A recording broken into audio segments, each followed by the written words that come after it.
दिल्ली के MCD school में करीब 8 से 10 लाख बच्चे पढ़ते हैं, जिसमें से ये शिकायत है कि 2 लाख उन दूर दराज के इलाकों में जो बच्चे पढ़ते हैं उनको कुछ भी नहीं मिला है, किताबें नहीं मिली हैं, ड्रेस नहीं मिले हैं।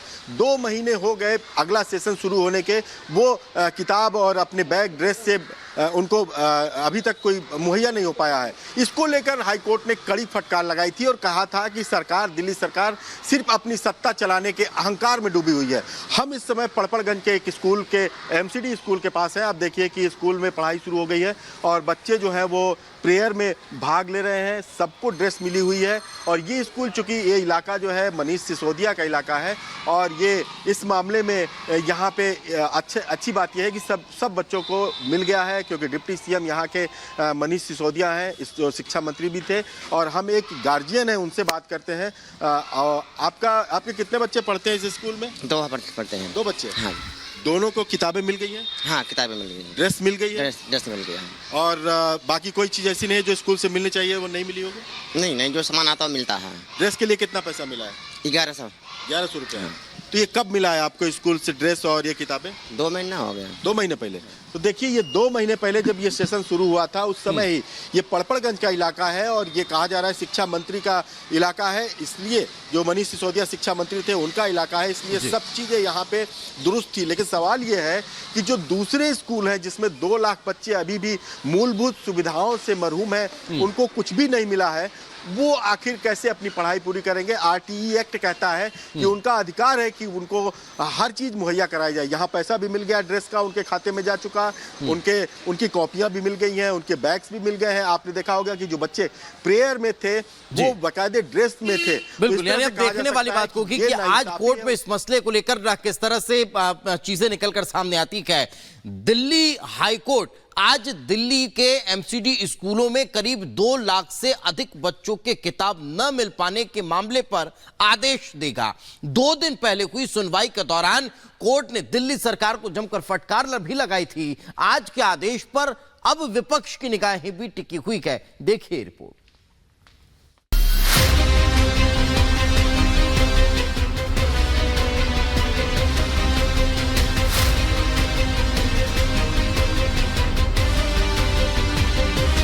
अरविंद केजरीवाल जी सत्ता के लोभी हैं, अपने लिए सत्ता का इस्तेमाल कर रहे हैं और देश हित से ऊपर अपना निजी हित मानते हैं। उच्च न्यायालय की डबल बेंच ने जो निर्णय दिया है, ये सीधा अरविंद केजरीवाल और उनकी सरकार को आईना दिखाया है। दिल्ली शराब घोटाला मामले में जेल में बंद सीएम अरविंद केजरीवाल की परेशानी खत्म होने का नाम नहीं ले रही है। कोर्ट से किसी तरह की राहत मिलना तो दूर, उल्टा फटकार पर फटकार लग रही है। 3 दिन पहले दिल्ली हाईकोर्ट ने एमसीडी के स्कूलों में बच्चों की किताब, ड्रेस, स्कूल बैग न मिलने की याचिका पर सुनवाई करते हुए दिल्ली सरकार को फटकार लगाई थी और आज इस पर कोर्ट आदेश देगा। एक एनजीओ की ओर से दायर याचिका पर 26 अप्रैल को दिल्ली हाईकोर्ट में सुनवाई हुई। याचिका में आरोप लगाया गया कि एमसीडी और दिल्ली सरकार में आपसी खींचतान चल रही है, जिसकी वजह से एमसीडी स्कूलों में पढ़ने वाले 2 लाख से ज्यादा बच्चों को किताबें नहीं मिल पाई हैं। इसके साथ ही छात्र टीन शेड में पढ़ाई करने को मजबूर हैं। कोर्ट में सुनवाई के दौरान जज दिल्ली सरकार पर काफी नाराज हो गए और केजरीवाल सरकार पर गंभीर टिप्पणी की। कोर्ट ने कहा, दिल्ली के हालात बहुत खराब हैं। दिल्ली सरकार को इस बात की चिंता नहीं है कि छात्र या तो स्कूल नहीं जा रहे या फिर उनके पास किताबें नहीं हैं। कोर्ट ने अब सरकार को फटकार लगाते हुए सत्ता में दिलचस्पी होने का इसका कारण बताया। कोर्ट ने यह भी कहा कि केजरीवाल सरकार की सत्ता का अहंकार चरम पर है। एमसीडी के तहत लगभग हर काम ठप पड़ा है। याचिका पर सुनवाई के दौरान जज इस कदर नाराज हो गए कि उन्होंने दिल्ली सरकार के वकील को ये तक कह दिया कि आप हमारी शक्तियों को कम आंकने की कोशिश ना करें। कोर्ट ने यह भी कहा कि गिरफ्तारी के बावजूद केजरीवाल ने इस्तीफा नहीं दिया, ये उनका अपना फैसला है। केजरीवाल ने राष्ट्रीय हित के ऊपर निजी हित को रखा। इसका मतलब ये नहीं कि छात्रों को बिना किताब पढ़ने के लिए उन्हें छोड़ दिया जाए। पूरे मामले में कोर्ट ने दिल्ली सरकार को 2 दिन में जरूरी कार्रवाई करने का आदेश दिया था और आज इसी मामले पर कोर्ट फैसला सुना सकता है। Bureau report, Republic Bharat.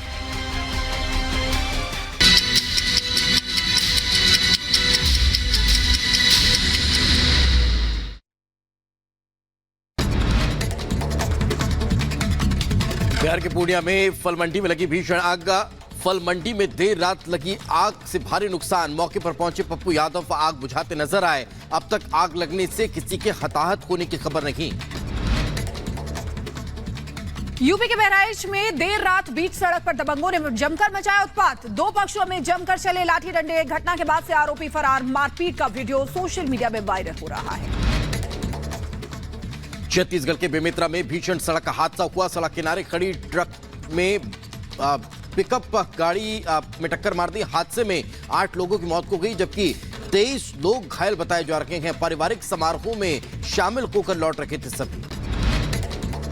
UP के अमेठी में 2 बाइकों की आमने सामने जोरदार टक्कर हो गई। सड़क हादसे में भाई बहन की दर्दनाक मौत हो गई। मां समेत 3 लोग गंभीर रूप से घायल बताए जा रहे हैं। हरिद्वार के लक्सर रेलवे स्टेशन पर ट्रेन की चपेट में आते आते बचा शख्स चलती ट्रेन में चढ़ने की कोशिश के दौरान यात्री का बिगड़ा बैलेंस। प्लेटफॉर्म और पटरियों के बीच फंसा एक महिला कांस्टेबल ने यात्री की जान बचाई। पूरा हादसा सीसीटीवी में कैद हुआ।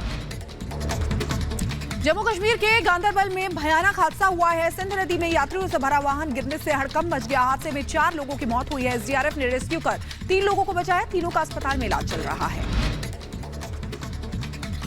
उधर नैनीताल के जंगलों में 4 दिनों से लगी आग को बुझाने के लिए सेना के साथ साथ अब एनडीआरएफ की टीम भी मौके पर पहुंची। नैनीताल के मनोरा रेंज, भवाली, भीमताल समेत आसपास के क्षेत्रों के जंगलों में भीषण आग लगी हुई है। और आगे बढ़ते हैं। खाई में बाइक गिर गई। उत्तराखंड के देहरादून की ये खबर है, जहां पर जीवन रक्षक बनी एसडीआरएफ की टीम। दिल्ली के शकूरबाग इलाके में बनी झुग्गियों में भीषण आग लग गई। हादसे में कई झुग्गियां जलकर राख हो गई। दमकल की गाड़ियों ने पाया आग पर काबू।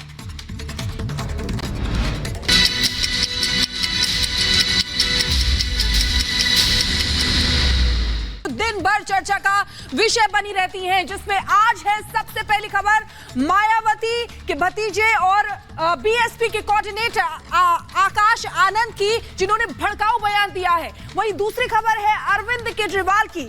मामला है दिल्ली के एमसीडी स्कूलों का। दिल्ली सरकार पर आरोप लग रहा है कि बच्चों के भविष्य के साथ खिलवाड़ किया है, जिसमें कोर्ट आज फैसला सुना सकता है। लेकिन सबसे पहले बड़ी खबर आपको बता दें, आकाश आनंद जो बीएसपी के नेशनल कोऑर्डिनेटर हैं और मायावती के भतीजे, आपको बता दें कि बहुजन समाजवादी पार्टी के राष्ट्रीय कोऑर्डिनेटर और मायावती के भतीजे आकाश आनंद पर केस दर्ज हुआ है। ये बड़ी खबर आपको बता दें, सीतापुर में यूपी पुलिस ने आकाश आनंद के खिलाफ एफआईआर दर्ज की है। आकाश के खिलाफ हिंसा के लिए उकसाने और भड़काऊ भाषा का इस्तेमाल के तहत केस दर्ज किया गया है। सीतापुर की रैली में आकाश आनंद ने बीजेपी को आतंकवादी पार्टी और तालिबानी कहा था, जिसके बाद ये कार्रवाई की गई है। पुलिस ने आकाश के खिलाफ ये कार्रवाई की है, यानी कि एफआईआर दर्ज की गई है। तो ये बड़ी खबर आपको बता दें, बीएसपी के राष्ट्रीय कोऑर्डिनेटर और मायावती के भतीजे हैं आकाश आनंद, जिन पर केस दर्ज हुआ है, जिन्होंने भड़काऊ भाषा का इस्तेमाल किया है। सीतापुर की रैली में आकाश आनंद ने बीजेपी को आतंकवादी पार्टी और तालिबानी कहा था।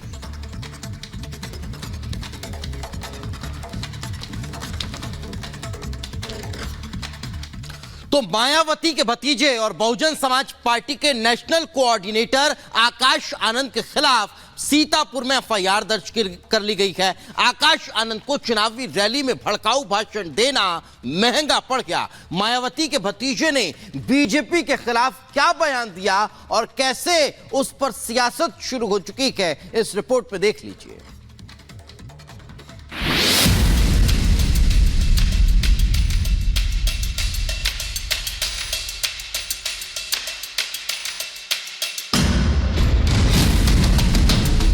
जूता निकाल के रेडी कर लीजिएगा कि वोट की जगह जूता मारने का समय आ गया है इनको। करके स्वागत कर रहे हैं। भाजपा की सरकार बुलडोजर की सरकार नहीं, यह आतंकवादियों की सरकार है। ये हैं आकाश आनंद, मायावती के भतीजे और बहुजन समाज पार्टी के नेशनल कोऑर्डिनेटर। लोकसभा चुनाव के मद्देनजर आकाश आनंद इन दिनों काफी सक्रिय है। जगह जगह रैली कर रहे हैं, पार्टी के जनाधार को बढ़ाने की कोशिश कर रहे हैं और साथ ही तैयार कर रहे हैं अपनी फायर ब्रांड छवि। लेकिन वो इस दौरान ऐसे बयान दे रहे हैं जो अब उन पर ही भारी पड़ता दिख रहा है। आकाश के एक बयान पर पुलिस ने संज्ञान लेते हुए एफआईआर दर्ज कर लिया है। चुनावी रैलियों में संबोधन हो या मीडिया के जरिए विरोधियों पर हमला, बहुजन समाज पार्टी की मुखिया मायावती हमेशा सधे हुए शब्दों का इस्तेमाल करती हैं। मायावती सरकार को आईना भी दिखाती हैं और अपने विरोधियों पर सवाल भी उठाती हैं। लेकिन बीएसपी की नई पीढ़ी यानी मायावती के भतीजे आकाश आनंद सियासी रैलियों में बहुत आक्रामक दिख रहे हैं। आकाश आनंद ने 28 अप्रैल को सीतापुर में चुनावी रैली को संबोधित किया। बीजेपी के लिए ऐसे शब्दों का इस्तेमाल किया कि हंगामा मच गया। आकाश आनंद ने चुनावी रैली में बीजेपी को आतंकवादी पार्टी और तालिबानी करार दिया। तो हम उनसे दरख्वास्त करेंगे कि यहाँ उतर के आके देखें और गांव-गांव में घूमें और पता करें कि यहाँ के जो बहन बेटियां हैं, जो हमारे युवा हैं, वो किस हालत में जी रहे हैं। चुनाव प्रचार के पहले दिन से ही आकाश आनंद जनसभा में विरोधियों पर तीखे हमले बोल रहे हैं और सीतापुर में भी ये जारी रहा। आकाश ने कई बार भड़काऊ भाषा का इस्तेमाल किया। ऐसी सरकार जो रोजगार नहीं देती, जो पढ़ने नहीं देती, ऐसी सरकार को कोई हक नहीं सत्ता में आने का, ऐसी सरकार को कोई हक नहीं आपके बीच में आने का। ऐसे लोग अगर आपके बीच में आए तो जूता निकाल के रेडी कर लीजिएगा कि वोट की जगह जूता मारने का समय आ गया है इनको।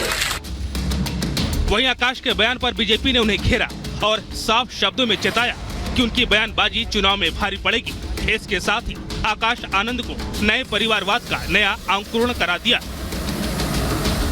समाजवादी पार्टी तय नहीं कर पा रही है कि वो कितनी बार टिकट बदले, बार बार परिवार से दावेदार बना रहे हैं, तो समाजवादी पार्टी का कार्यकर्ता मन महसूस के रह जा रहा है। वो केवल दरी बिछाने का काम करेगा, केवल नारे लगाने का काम करेगा, केवल झंडा ढोने का काम करेगा। टिकट की दावेदार बार बार एक ही परिवार से।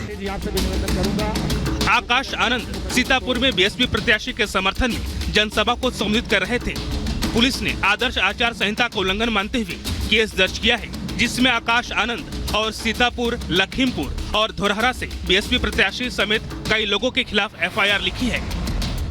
रैली में वक्ता के द्वारा आम जनमानस में हिंसा भड़काने की कोशिश करते हुए असंसदीय भाषा का प्रयोग करते हुए वक्तव्य किया गया, जिसके आधार पर आचार संहिता के उल्लंघन का एक मामला पंजीकृत किया गया है।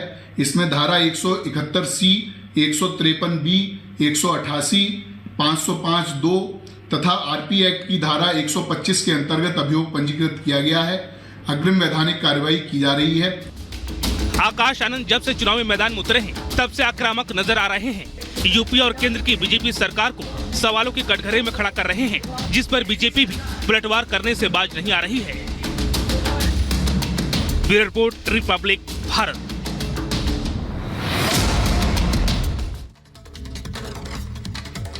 और सीधे ग्राउंड जीरो से अनामिका सिंह काली हमारे साथ जुड़ गई हैं, उनके पास जाना चाहेंगे। अनामिका, ऐसा लग रहा है कि ये ट्रेंड बन गया है कि इस तरीके का भड़काऊ भाषण दो, कभी प्रधानमंत्री के लिए, कभी पार्टी के लिए। मुझे लगता है कि एक राष्ट्रीय पार्टी जो देश की है और जो आतंकी संगठन है उसमें फर्क नहीं पता है क्या? और देखिए, बीते कुछ सालों में हमने बसपा की राजनीति की धार कुंद होते देखी है। बीते कुछ सालों में हमने देखा है कि मायावती बहुत कम एक्टिव रहती हैं, ट्विटर के जरिए कुछ अगर अपनी बात कहती भी हैं तो बड़े सधे शब्दों में कहती हैं। बहुत लेट से बसपा का चुनावी जो अभियान है वो भी शुरू किया गया, लेकिन जैसे ही बसपा चुनावी मैदान में आई वैसे ही आकाश आनंद का अगर आप भाषा शैली देखिए उनका या उनका रवैया देखें हम तो काफी अग्रेसिव रहा है। हालांकि हमेशा से कहा जाता है कि मायावती बीजेपी को लेकर कुछ बोलने से बचती रही है, लेकिन आकाश आनंद के टारगेट पे सबसे ज्यादा बीजेपी के ही तमाम वोट कास्ट वाले फैक्टर्स दिखाई दे रहे हैं, जिसके जरिए आकाश आनंद ये चाहते हैं कि भाजपा पे हमला बोल करके वो कास्ट फैक्टर, वो कास्ट वोटर्स जो बसपा की सबके पास नहीं जा रहे हैं वो बसपा के खेमे में आ जाए। और शायद यही वजह कि आकाश आनंद की ओर से प्रयास किया जा रहा है ताकि वो बीजेपी को टारगेट कर रहे हैं।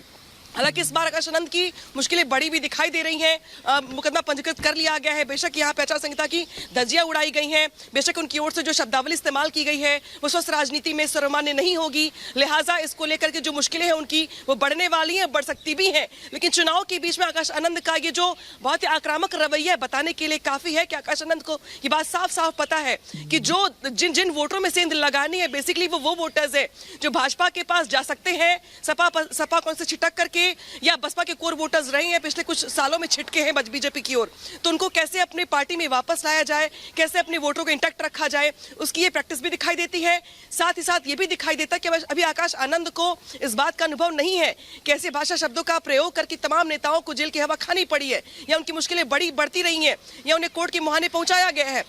ऐसे में अब ये देखना होगा कि आकाश आनंद चूंकि तमाम रैली को संबोधित कर रहे हैं, आने वाले दिनों